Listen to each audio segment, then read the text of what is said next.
क्या आपने कभी किसी को बिल्ली के रास्ता काटने पर रुकते देखा है? या शुक्रवार के दिन बाल न कटवाने की सलाह सुनी है? या फिर नींबू मिर्च को दरवाजे पर लटकते देखा है? ये सब हमारे समाज में इतने सामान्य हैं कि हम इनके पीछे सोचते भी नहीं, बस मान लेते हैं। लेकिन इन अंधविश्वासों की जड़ें बहुत गहरी हैं और कई बार उनके पीछे छिपी होती है एक रोचक कहानी या सामाजिक तर्क। मानव इतिहास के आरंभिक दौर में जब विज्ञान नहीं था, तब इंसान अपने अनुभवों से जीवन को समझता था। कोई हादसा हो जाए और उसी समय कोई विशेष घटना घट जाए, जैसे कोई काली बिल्ली सामने से निकल जाए, तो लोगों ने दोनों को आपस में जोड़ लिया। धीरे धीरे ये जोड़ मान्यता बन गए और मान्यता अंधविश्वास में बदल गई।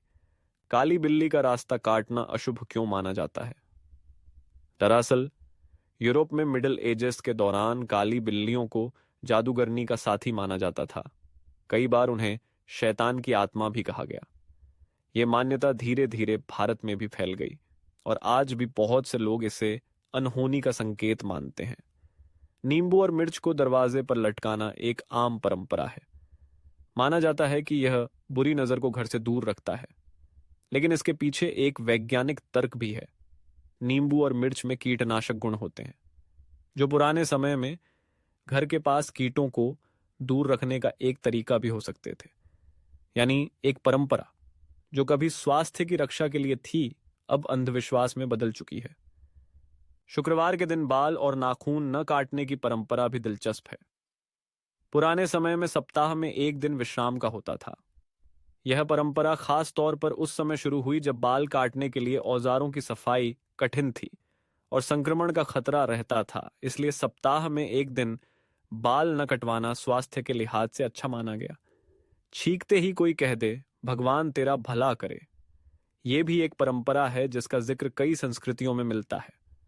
पुराने समय में माना जाता था कि छींकते वक्त आत्मा शरीर से बाहर निकल सकती है और बुरी आत्माएं उसमें प्रवेश कर सकती हैं। इसलिए लोग आशीर्वाद देकर शरीर की रक्षा करने का प्रयास करते थे।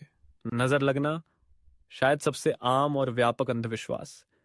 बच्चे की काजल से बड़ी बड़ी आंखें बना देना या काले धागे बांध देना, यह सब बुरी नजर से बचाने के लिए किया जाता है। दिलचस्प बात यह है कि मनोविज्ञान भी मानता है कि अगर कोई व्यक्ति मान ले कि उस पर बुरी नजर है, तो उसका असर उसकी मानसिक स्थिति पर पड़ सकता है। शीशा टूटना अशुभ क्यों माना जाता है? प्राचीन काल में शीशा महंगा और दुर्लभ होता था और उसका टूटना नुकसानदायक था। लेकिन रोमन सभ्यता में इसे आत्मा से जोड़ा गया और मान लिया गया कि शीशा टूटने से आत्मा को नुकसान होता है और ये अशुभ संकेत बन गया। नए घर में कदम रखने से पहले नारियल फोड़ना या पूजा करना भी एक परंपरा है जो आज आध्यात्मिकता से जुड़ी है। लेकिन कभी यह केवल घर की ऊर्जा को सकारात्मक करने का प्रयास था, एक प्रतीकात्मक तरीका जिससे लोग नए आरंभ को शुभ मानते थे। यह सब अंधविश्वास सिर्फ भारत में नहीं, बल्कि दुनिया भर में फैले हुए हैं। पश्चिमी देशों में 13 नंबर को अशुभ माना जाता है और कई होटलों में 13वीं मंजिल ही नहीं होती।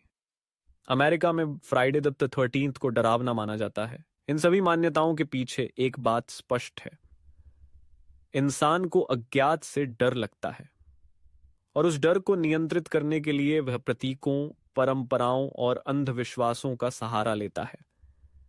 लेकिन आज जब विज्ञान, तकनीक और तर्क ने हमारी सोच को विस्तार दिया है, तो इन अंधविश्वासों को केवल मानने के बजाय समझना और परखना जरूरी है।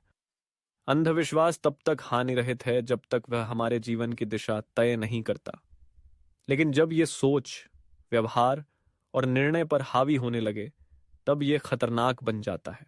इसलिए जरूरत है इन परंपराओं को दोबारा देखने की और यह तय करने की कि हम क्या इसलिए कर रहे हैं क्योंकि हमें समझ है, या सिर्फ इसलिए क्योंकि सब करते हैं।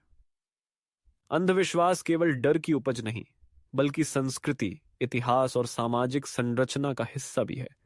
फर्क बस इतना है कि अब हमारे पास उसे समझने का अवसर है और शायद यही आज का सबसे बड़ा सौभाग्य है।